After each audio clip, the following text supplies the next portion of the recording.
NEET പരീക്ഷ ക്രമക്കേടുകൾക്കെതിരെ ന്യൂഡൽഹിയിൽ പ്രതിഷേധിച്ച പ്രതിപക്ഷ നേതാവ് രാഹുൽ ഗാന്ധിയെയും മറ്റ് കോൺഗ്രസ് നേതാക്കളെയും ഡൽഹി പോലീസ് അറസ്റ്റ് ചെയ്ത സംഭവത്തിൽ പ്രതിഷേധിച്ച് ആലത്തൂർ മണ്ഡലം കോൺഗ്രസ് കമ്മിറ്റി ടൗണിൽ പ്രകടനം സംഘടിപ്പിച്ചു.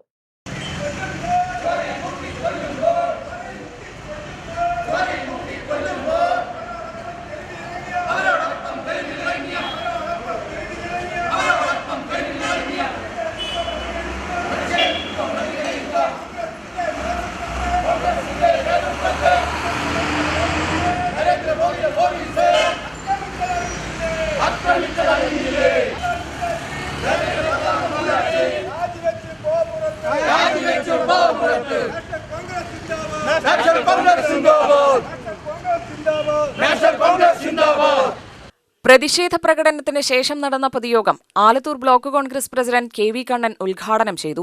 നീറ്റ് പരീക്ഷ ക്രമക്കേടുമായി ബന്ധപ്പെട്ട വിഷയത്തിൽ ഉത്തരവാദികളെ നിയമത്തിനു മുന്നിൽ കൊണ്ടുവരുന്നതിനു പകരം പ്രതിഷേധിക്കുന്ന നേതാക്കളെ അടിച്ചമർത്താനുള്ള ശ്രമമാണ് നടക്കുന്നതെന്ന് അദ്ദേഹം ആരോപിച്ചു.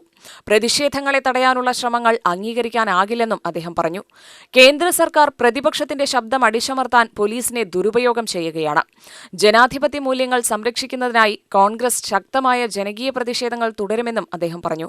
യഥാർത്ഥ ജനാധിപത്യ ഗവൺമെന്റ് ഭരിക്കുമ്പോൾ സാധാരണ പ്രശ്നം വന്നാൽ അത് പരിശോധിക്കുകയും പരിഹരിക്കുകയും ചെയ്യുന്നതിന് പകരം ഈ രാജ്യത്ത് വർഗീയ ഫാസിസ്റ്റ് ശക്തികളുടെ കയ്യിലുള്ള ഈ ഗവൺമെന്റ് ശക്തി ഉപയോഗിച്ചുകൊണ്ട് അടിച്ചമർത്തുന്ന രീതിയാണ് ഇന്നലെ കണ്ടത്.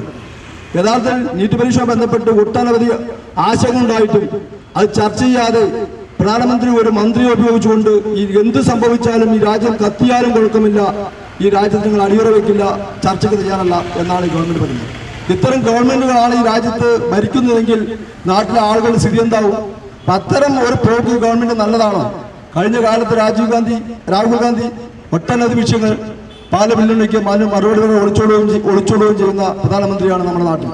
പക്ഷെ കഴിഞ്ഞ കാലങ്ങളിലെല്ലാം ഇതിനെതിരെ വളരെ ശക്തമായ ആളുകൾ ഉപരോധമടക്കം പാർലമെന്റിലും പ്രധാനമന്ത്രിയുടെ വീടിന് മുമ്പിൽ തടിച്ചുകൂടിയപ്പോൾ ഇന്നലെ ഒരു പ്രതിപക്ഷ നേതാവിന്റെ പ്രിവിലേജ് പോലും മാറ്റിവെച്ചുകൊണ്ട് കേരളത്തിലെ എംപിമാരെയും ലോക്സഭയിലെ പ്രതിപക്ഷ നേതാവെയും പ്രിയങ്ക ഗാന്ധിയും എല്ലാം ജയിലിലടയ്ക്കാനുള്ള സാഹചര്യമുണ്ടായി. മണ്ഡലം കോൺഗ്രസ് പ്രസിഡന്റ് എ ഹാരിസ് അധ്യക്ഷനായി. DCC സെക്രട്ടറി KM ഫെബിൻ മുഖ്യപ്രഭാഷണം നടത്തി. യോഗത്തിൽ വി കനകാംബരൻ, ഷാഹിദ് ആലത്തൂർ, രാമചന്ദ്രൻ, തൻസീല, ലീല ശശി, ലതാ സ്വാമിനാഥൻ, A ഗീത എന്നിവർ സംസാരിച്ചു. UTV news, Palakkad.